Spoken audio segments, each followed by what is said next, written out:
جو یہ بات کرتے کہ ولی کے آستانے فائدہ دیتے ہیں، ولی کے آستانوں سے فائدہ ملتا ہے، اس کا کیا کانسیپٹ ہمیں ملتا ہے حدیث مبارکہ سے؟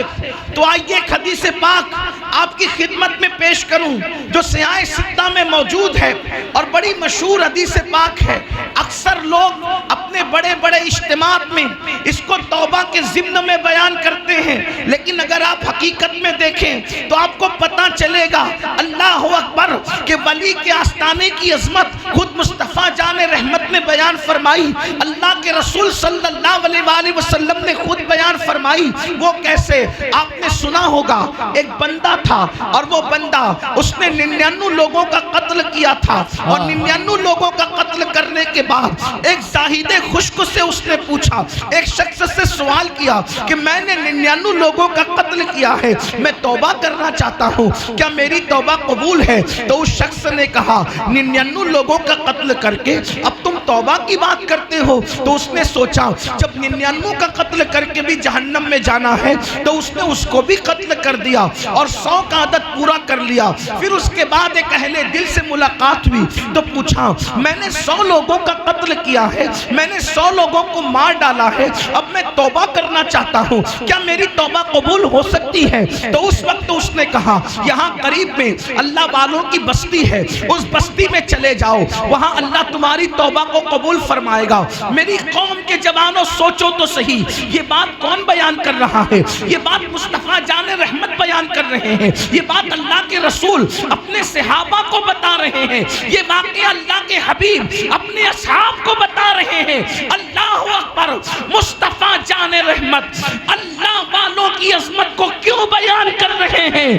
کہ جانتے ہیں کہ نبوت ختم ہو چکی ہے مگر ولایت ختم ہونے والی نہیں ہے، ولایت کا سلسلہ قیامت تک چلتا رہے گا۔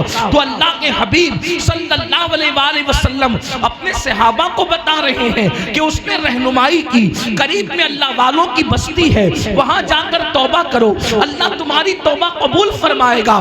وہ بندہ وہاں جانے کے لیے نکلا، ابھی قدم ہی اٹھایا تھا کہ موت کے فرشتے نے اس کی روح نکالی۔ حدیث پاک کا مفہوم ہے کہ جب اس کی روح نکالی گئی تو اس وقت عذاب کے فرشتے بھی آ گئے اور اس وقت رحمت کے فرشتے بھی آ گئے۔ اب میں آپ سے پوچھنا چاہتا ہوں، آپ مجھے بتائیں کہ عذاب کے فرشتے بھی آتے ہیں تو اللہ کی اجازت سے آتے ہیں، رحمت کے فرشتے بھی آتے ہیں تو اللہ کی اجازت سے آتے ہیں۔ آ گئے دونوں فرشتے اور اس کی روح کو لینا چاہتے ہیں۔ اللہ اکبر!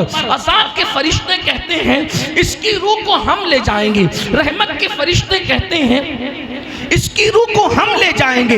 اور جب دونوں میں گفتگو ہوئی تو وہ اللہ کی بارگاہ میں عرض کرتے ہیں، جب فیصلے کی بات آتی ہے تو فرمایا جاتا ہے کہ یہ بتاؤ کہ عذاب کے فرشتے کیوں لے جانا چاہتے ہیں؟ انہوں نے کہا اس نے 100 لوگوں کا قتل کیا تھا اس لیے عذاب کے فرشتے لے جانا چاہتے ہیں۔ اور رحمت کے فرشتوں سے پوچھا تم کیوں لے جانا چاہتے ہو؟ تو کہا کہ بات یہ ہے کہ یہ توبہ کی نیت سے اللہ والوں کے گھر کی طرف چلا تھا۔ اب ذرا اندازہ کریں، یہ توبہ کی نیت سے اللہ والوں کے گھر کی طرف چلا تھا اس لیے ہم لے جانا چاہتے ہیں۔ اب یہاں آ کر کے کچھ لوگ آدھی بات بیان کر کے آدھی کو چھوڑ دیتے ہیں کہ دیکھو اس نے توبہ کی نیت سے قدم اٹھایا تو اس کے لیے فیصلہ کیا ہو رہا ہے، لیکن فیصلہ تو توبہ پر ہوا ہی نہیں، فیصلہ تو توبہ پر ہوا ہی نہیں، بلکہ فیصلہ کس چیز پہ ہو رہا ہے؟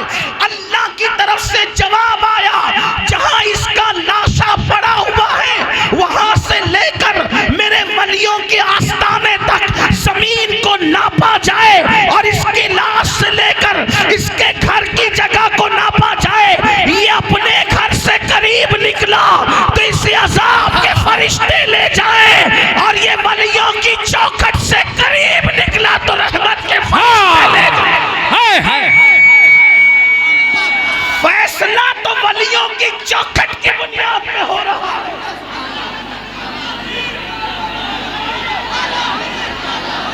تھوڑا کھلوائیے، اس کو تھوڑا کھلوائیے، آواز کھینچیں۔ میک آواز کھینچ رہی حضرت بتا رہے ہیں، ذرا سا میک کی آواز کو صحیح کیجیے، آواز کو کھولیے، کھینچ رہی آواز۔ اور حدیث ادھر جو لوگ کھڑے ہیں جو افرا تفری کر رہے ہیں، مہربانی کر کے آپ تقریر سننے، حضرت تقریر کر رہے ہیں، آپ دیکھ لو کتنی مشقتوں کا سامنا کر کے مالے گاؤں نہیں بلکہ دوسری جگہ سے حضرت یہاں آئے ہیں آپ کو سنانے کے لیے۔ اور یہ جو ہنگامہ، یہ سامنے جو آپ لوگ بیٹھ کر کے ہنگامہ کر رہے ہیں، برائے مہربانی ہنگامہ ختم کیجیے۔ جی فیصلہ جو ہوا اس بنیاد پر کیا گیا، حدیث اٹھا کر کے دیکھیں کہ اس بندے کی لاش سے ولیوں کی چوکھٹ کو ناپا جائے، اللہ والوں کی چوکھٹ کو ناپا جائے۔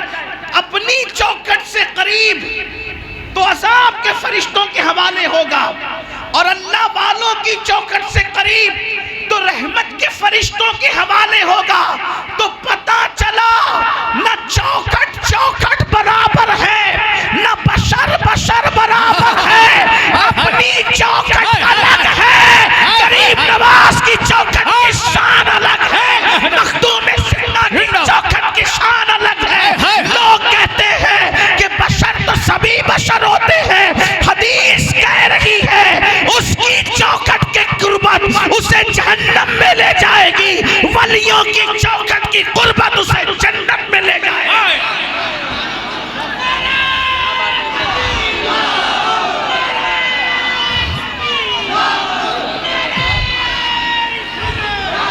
واہ واہ